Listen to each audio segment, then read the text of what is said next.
Olá, então agora nós vamos falar um pouquinho sobre o domínio arqueia. Então lembre que arqueias, junto com bactérias, no passado foram consideradas dentro de um reino, que era o reino Monera. Inclusive as arqueias eram chamadas de arqueobactérias, porque se considerava que eram bactérias primitivas. Então, pela proposta do Ose, quando ele estudou o RNA dessas células, ele percebeu que arqueias são muito mais próximas dos organismos eucariontes, inclusive possuem aqui um ancestral em comum com os eucários, muito mais próximos, então, do que das próprias bactérias. Então, veja, bactérias e arqueias, nos dois casos, são unicelulares procariontes, mas nós vamos ver que arqueias, elas são distintas, elas possuem outras características que as diferenciam, então, das bactérias. Então, como eu falei, morfologicamente, são semelhantes às bactérias, mas em termos genéticos, bioquímicos, são distintas. Em relação à composição do RNA ribossômico, como já falamos, e também em relação à parede celular e o metabolismo. Uma coisa interessante é que o cromossomo das arqueias, ele está associado a proteínas histonas, assim como os organismos eucariontes. Então, vejam, nas bactérias isso não acontece. E o DNA, ele possui vários pontos de replicação, uma característica aí dos eucariontes também. Uma coisa em relação à parede celular é que nas arqueias nós não observamos aí peptidoglicanos. Então, a parede celular das arqueias é feita de vários tipos diferentes, aí, vários compostos diferentes, mas nunca peptidoglicanos. Por isso que é importante lembrar que as bactérias é que têm essa condição.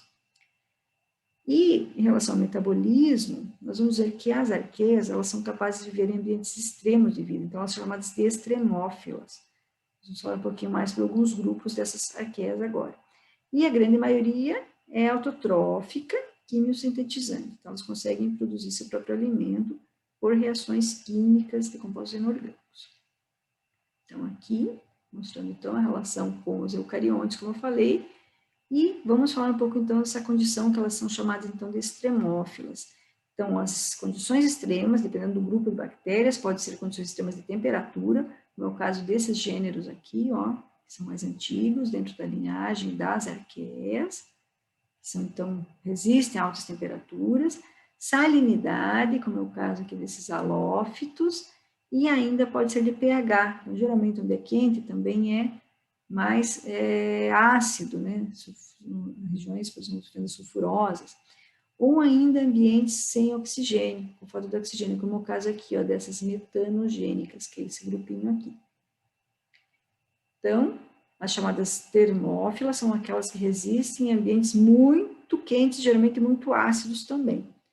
Então, nesse caso aqui, uma imagem lá do Parque Yellowstone, nos Estados Unidos, em que foi recentemente descoberto esse outro grupo aqui, dessas chamadas termófilas. Então, elas vivem muito bem, se prosperam muito bem em águas quentes e ácidas, onde tem muito óxido de ferro. Né? Então, é o principal mineral nessas regiões. Inclusive, eles já definiram dois grupos dessas termófilas nesse parque. Umas vivem em torno de 50 graus centígrados de temperatura e outros conseguem viver em temperaturas superiores a 60, de 60 e 80 graus centígrados. Então, é um exemplo aqui de arqueias termófilas. Também em fontes vulcânicas, a temperatura pode chegar de 90 até mais de 90 graus centígrados, como é o caso desse exemplo aqui das sulfolopos. Certo? Então, são bactérias que são chamadas, então, de termófilas. Então, o metabolismo dela é diferente, elas conseguem resistir, isso, né, além de sobreviver, se reproduzir e viver muito bem nesse tipo de ambiente.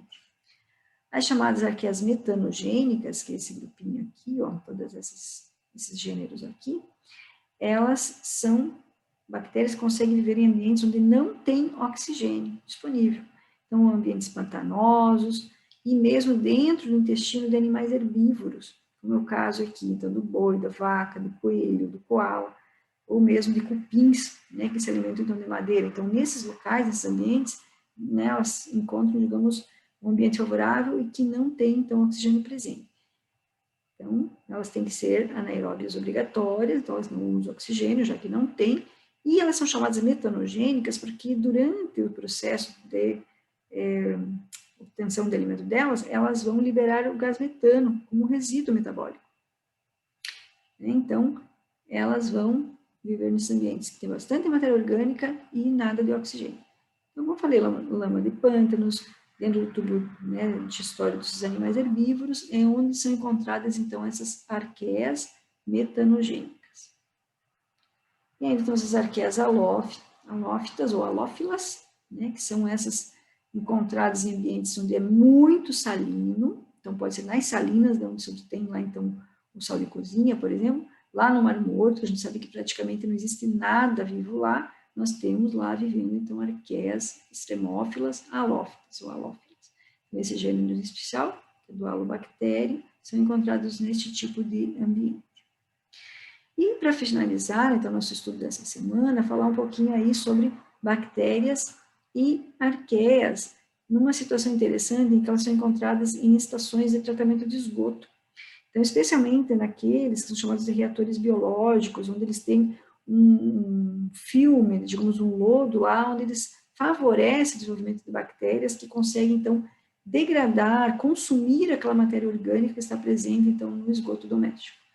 Então, elas vão consumindo aquela matéria orgânica, vão degradando, e com isso elas vão diminuindo então, a carga, o volume aí de matéria orgânica dos efluentes, até tornar esse líquido, né, lá do esgoto, novamente, digamos, adequado, que possa ser liberado para o ambiente, ser jogado novamente no curso de água, por exemplo. E com esse processo é possível, inclusive, produzir o biogás, né, dentro desses reatores, onde ocorre o tratamento do esgoto, existe uma biodigestão que é anaeróbica. E eles conseguem, com isso, então, produzir esse gás que é liberado do processo e o próprio resíduo que sobra, a parte, então, mesmo sobre algum resíduo mais, além do gás, né, um resíduo mais líquido, que tem aí muitos minerais, ele pode ser usado, inclusive, como biofertilizante. Então, o gás que é produzido, liberado do processo, é especialmente o metano, mas também gás carbônico, e eles conseguem, né, se for possível, né, for um reator bem equipado, eles conseguem, digamos, captar esse biogás e, inclusive, utilizar na indústria. Tá? Então, é mais uma aplicação aí, um uso, digamos, a importância das bactérias, e nesse caso também das arqueias, nesse processo aí que é uma estação de tratamento de esgoto, certo? Então, sobre as arqueias, mais rapidinho, mas lembrar então que elas são igualmente importantes aí em relação aos aspectos mais ecológicos.